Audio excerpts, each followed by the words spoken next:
Et bonjour tout le monde, c'est Émilie et Benjamin. Salut à tous! Bon, allez, cette semaine, on va vous faire une petite démonstration sur l'outil égretier qui est, La décavaillonneuse de la marque Gretier qui est montée en sarcleuse, en lame pour décavaillonner un petit peu le rang. Donc on n'a pas les versoirs, mais on a par contre les sarcleuses. C'est un peu pareil que les... Ça ressemble un petit peu au versoir, mais ça a quand même un côté moins haut, donc du coup ça verse un petit peu moins. voilà, donc le but c'est de ne pas descendre trop profond en fait au niveau du rang de vigne. Donc l'objet de cet outil c'est de nettoyer le rang de vigne. Donc je vais vous montrer un petit peu la présence d'herbe qui est sur le rang de vigne. Et voilà, donc Benjamin va commencer par vous présenter l'outil, comment il le conduit, comment il pilote le tracteur. Parce que c'est quand même un outil qui est technique et qu'il faut bien régler, quoi. Voilà. Ça, c'est un outil qu'on passe entre la taille rase de précision, le pré-taillage et la taille manuelle, la repasse. Oui, alors tout simplement, en fait, on s'arrête en ce moment. C'est pour ça qu'en fait, on ne vous montre pas encore la tailleuse. Tout simplement parce qu'en fait, on s'est arrêté de faire toutes ces activités, tout simplement dû au gel, parce qu'on est plutôt bien en timing. Donc, on s'est dit qu'on allait commencer un petit peu le travail du sol pour être dans les clous au niveau de l'organisation du travail. Donc, dans quelques semaines, on reprendra la taille rase et là, on vous présentera tout le système qu'on a fait de montage. Donc allez, je suis devant la machine, la fameuse égretier.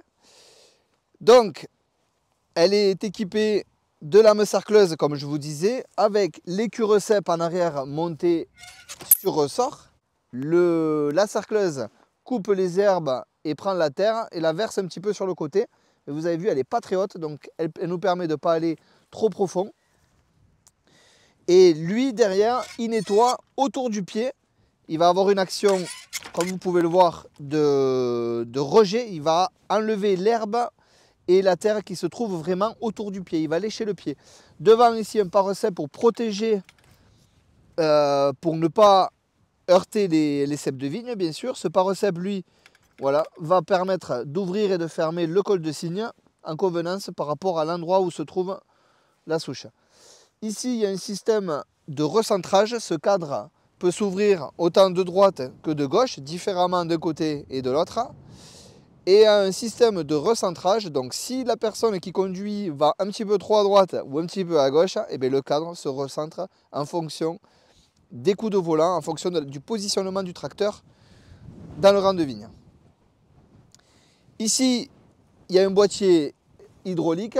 Ici, tout le système hydraulique avec des pressions de travail. Ici, il y a des sécurités, il y a la même de l'autre côté. Ça va nous permettre de régler une force de travail. Et surtout, alors pas une force, je m'excuse, je me suis mal exprimé, une sécurité de travail. C'est-à-dire que à arriver à une certaine pression, l'outil va déclencher pour éviter d'abîmer la vigne. Donc c'est très précis, ça se règle ici, il y a les graduations, c'est génial, ça va permettre, selon la terre, selon si vous êtes dans du caillou, dans de la terre dure, si vous travaillez profond, si vous travaillez moins profond, de pouvoir régler tout ça pour éviter d'abîmer surtout. Et ça c'est très très important sur ce genre d'outil. Un bouton de décharge pour le soir enlever la pression dans le circuit. Une sphère, ben c'est type égretier, hein, une sphère type un petit peu Citroën BX, CX pour les anciens qui connaîtront. Ça va permettre de se charger et surtout d'avoir une réserve d'ouverture pour être précis et rapide en action. Et un bol tout simplement qui va filtrer un filtre qui va filtrer l'huile hydraulique qui rentre dans la machine. Ok, donc il y a la même à droite, il y a la même à gauche.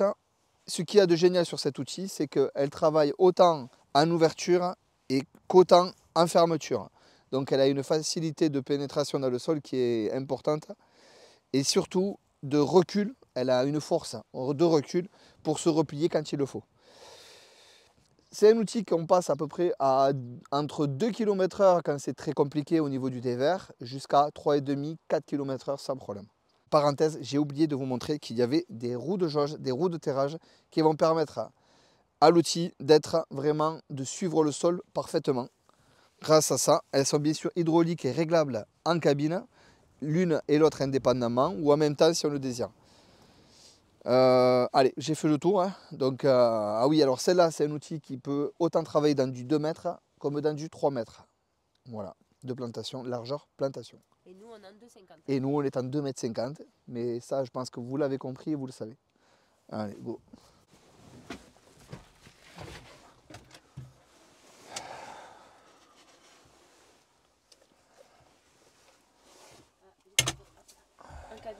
la télécommande. Donc ça c'est la commande de la cabine qui va me permettre de pouvoir gérer tout le système de l'intercept. Donc là ici on a la position de travail, voilà, les deux socks s'activent. Le repli où on annule la fonction. Ça c'est les roues hockey droite-gauche indépendamment. Ici c'est un appel de dévers. Si admettons vous avez réglé les roues hockey sur un certain dévers, vous appuyez ici d'un côté ou de l'autre et elle rappelle un autre dévers inversé. Donc elle va travailler comme ça, gauche et droite toujours sur le dévers. Ici c'est un alignement de cadre droite ou un alignement de cadre gauche, mais tout en même temps. Gauche et droite, les deux côtés, droite et gauche. Un réarmement, ça c'est au bout d'un moment qu'on travaille, de temps en temps il faut réarmer pour que tout se remette nickel. Le recentrage activé ou désactivé, et oui, et la fonction très importante, le droite et le gauche indépendamment, si pour ceux qui veulent faire un petit peu plus à gauche et un peu moins à gauche, à droite, indépendamment. Il faut être bon en droite et en gauche, quoi. Ouais, par contre, il faut être au top du top, surtout bien regarder devant soi et s'aligner le mieux possible. Mais bon, grâce au recentrage, franchement, c'est vraiment une superbe option.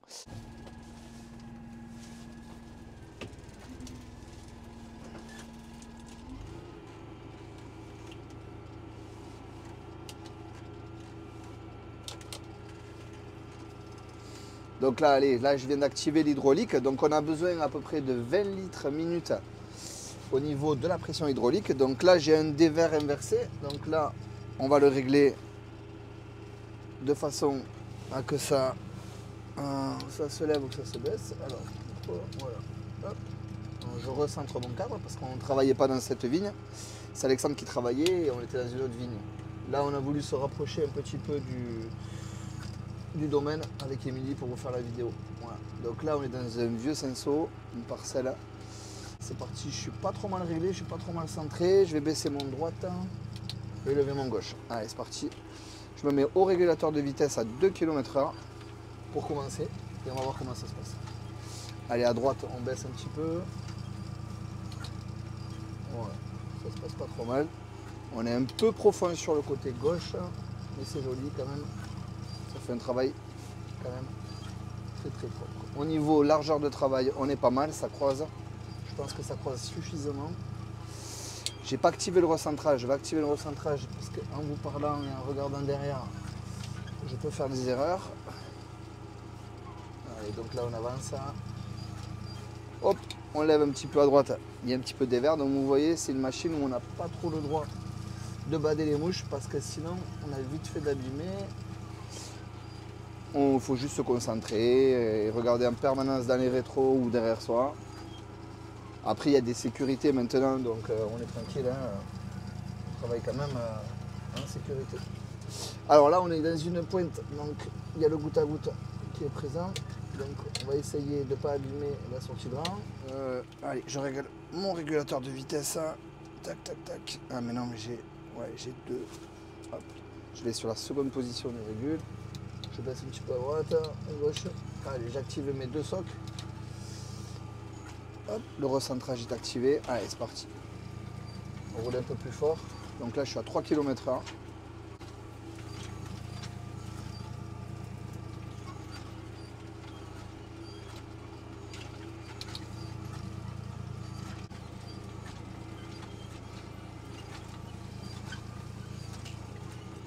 Voilà. Allez, on a fini le rang. On lève le cadre. Donc là, normalement, vous avez vu Benjamin qui était en train de travailler avec donc les gretiers. On va vous montrer vite fait le travail fini. Donc avant de vous montrer le travail fini, à savoir qu'après les vendanges, on n'a pas fait du tout de travail du sol. On n'a pas fait du travail du sol sur le rang de vigne. Donc le rang de vigne, c'est là où il y a la rangée de vignes, pour ceux qui ne se connaissent pas.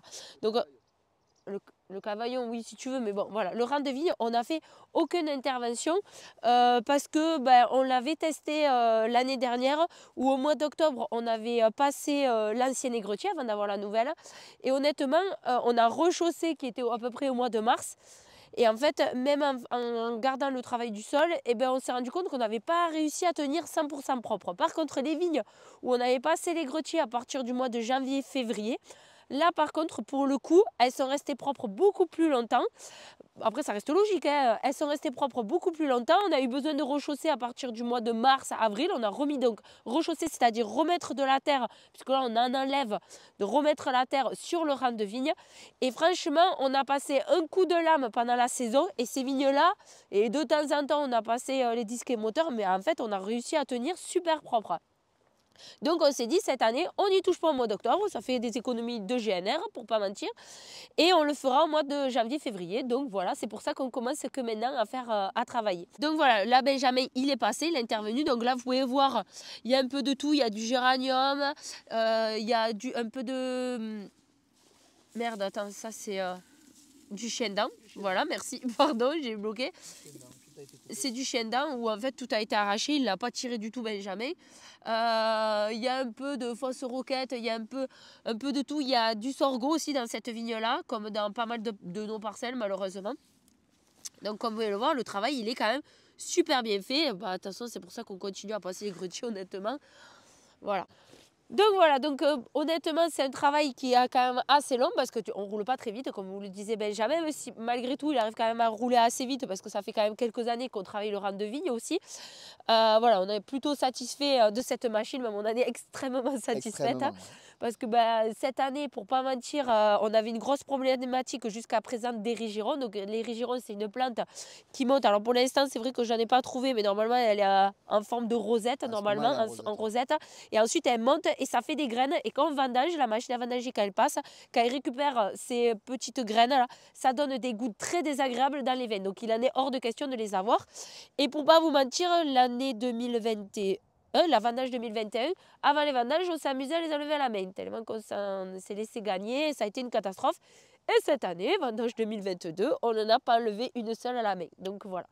Donc, et on le sait que c'est par rapport à ce passage qui est fait en milieu d'hiver, sortie d'hiver, qui en fait, permet de maintenir assez bien les sols, quoi. Ok, bon bien sûr vous imaginez qu'il ne faut pas mettre n'importe qui au volant parce que forcément c'est un outil où il faut tout le temps en permanence regarder devant et derrière. Il faut surtout que les sols avant que vous passiez soient bien plats parce que sinon les roues de terrage elles balancent à droite, elles balancent à gauche, le tracteur aussi et du coup on a tendance à abîmer la vigne, là ça peut devenir très dangereux. Pas de faute de la machine, hein, une faute de travail avant le passage, de travail de préparation. Pardon. Donc voilà, donc bien travailler les sols avant et mettre un chauffeur consciencieux qui regarde en permanence dans ses rétros ou à l'arrière du tracteur. Alors le premier qui dit qu'il vaut mieux pas que ça soit moi qui le passe, il est viré. Parce que je l'ai déjà passé, hein. Attention. Hein. Elle a déjà fait, Émilie. Ouais. Je l'ai déjà fait, j'ai rien cassé. Hein. Donc voilà. Bon allez, sur ce, t'as autre chose à rajouter? Non, pas de souci, rien de spécial. Allez. Et bien alors nous, on vous dit à la semaine prochaine et à bientôt. Pour une prochaine vidéo. À bientôt à tous et bye bonne semaine.